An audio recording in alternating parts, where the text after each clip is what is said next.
orang-orang upacara vudu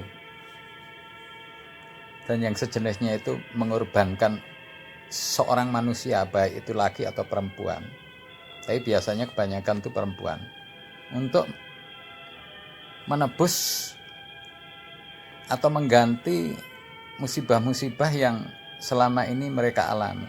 Jadi dengan harapan pengorbanan itu akan tergantikan dengan keselamatan. Itu zaman bahula. Nah, kita ini orang-orang yang cerdas, menggunakan teknologi dah luar biasa. Pesawat apa yang sekarang ini tidak bisa dipegang oleh manusia. Anak kecil aja udah bisa pegang HP. Tapi perkara kebenaran, perkara Tuhan yang benar, masa kita tidak bisa? Ternyata kalau diteliti di hati-hati orang yang tetap berkutat dalam kesesatan, itu karena ada beberapa perkara.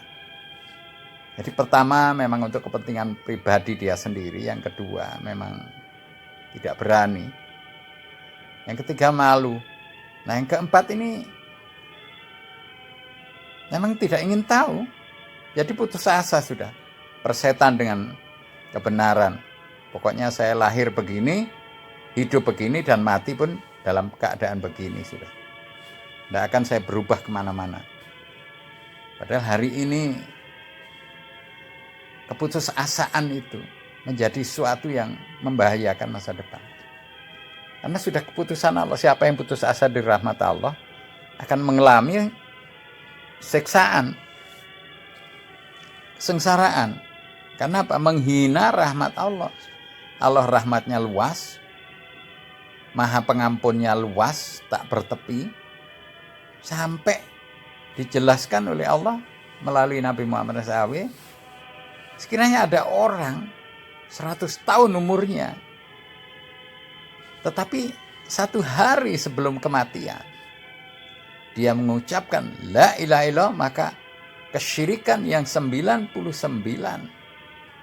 tahun lebih sekian hari itu, lebih sekitar 364 hari, itu dihapus oleh Allah semuanya dan dijadikan dia bersih suci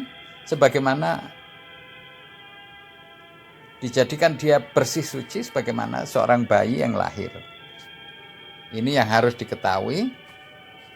Dan siapa yang menjamin itu? Yang menjamin bukan Nabi Muhammad. Yang menjamin surga dan keselamatan adalah Allah Subhanahu wa ta'ala. Dan janji-janji itu telah disampaikan oleh Nabi Muhammad Sallallahu Alaihi Wasallam sebagai utusan. Jadi kenapa harus mengutus Nabi dan Rasul? Ini sudah menjadi ketetapan, sudah menjadi skenario dari Allah. Bahwa Allah menciptakan manusia agar taat menyembah kepada Allah. Nah kemudian siapa yang memberitahu tentang Allah, memberitahu tentang apa yang harus dilakukan manusia ketika hidup di dunia ini? Inilah para nabi dan rasul.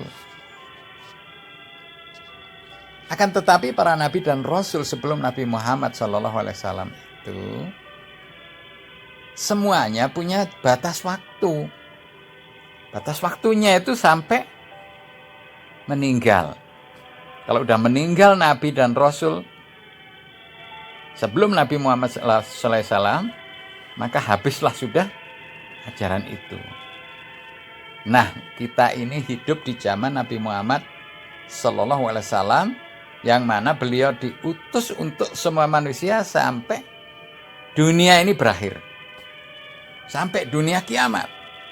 Islam berlaku kepada semua manusia, semua bangsa jin sampai hari kiamat. Jadi tidak lagi sebuah kaum, tetapi umat manusia seluruhnya menjadi tanggung jawab yang harus diberitahukan oleh Nabi Muhammad SAW bahwa inna dina indallahil Islam, sesungguhnya agama yang diterima oleh Allah adalah agama Islam. Terus bagaimana dengan orang-orang yang hari ini membuat-buat agama sendiri?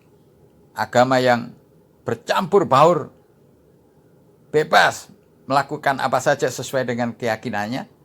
Ya enggak apa-apa, monggo-monggo aja, dipersilakan oleh Allah, enggak ada masalah. Tapi ibarat kita ini, kalau mempunyai SIM tapi palsu, selama belum kena razia oleh polisi lalu lintas ketika kita berkendaraan, maka masih aman-aman saja. Tapi kalau sudah keluar ke jalan raya, terkena razia polisi, maka pemegang SIM palsu itu akan menderita. Minimal didenda, yang lebih berat lagi di penjara. Nah, kita ini akan kena razia. Kapan razia itu? Ketika setelah mati, kita dikuburkan atau badan kita ini hancur lebur karena pesawat yang meledak atau karena ditelan ular atau ditelan oleh lautan, gelombang lautan yang dahsyat karena kita ini naik perahu, perahunya dihantam gelombang, habis kita dimakan ikan hiu, hancur. Nah, ini masuk ke dalam alam barzah. Alam barzah ini dijaga oleh malaikat mungkar dan nakir. Siapapun dia, kalau namanya mayat, mati, maka akan ketemu dengan malaikat mungkar dan nakir. Nah, ini akan merazia. Razianya itu hanya dengan pertanyaan saja. Kalau polisi pertanyaannya, mana SIM dan STNK, Pak, Bu, Adik, Mbak? Pertanyaannya begitu. Mana SIM, STNK, Pak, Bu, Mbak atau Adik? Nah, di sana malaikatnya bukan bertanya masalah SIM, bukan. Pertanyaannya itu, man robuka, man nabiuka, ma kiblatuka, ma imamuka, ma dinuka, dan man ihwanuka. Bahasa Arab dipakai. Bagaimana dengan orang-orang yang bukan Arab? Orang-orang yang bukan Arab tapi orang Islam tidak bisa menjawab karena tidak bisa bahasa Arab. Akan datang seorang pemuda yang bisa menjawabnya.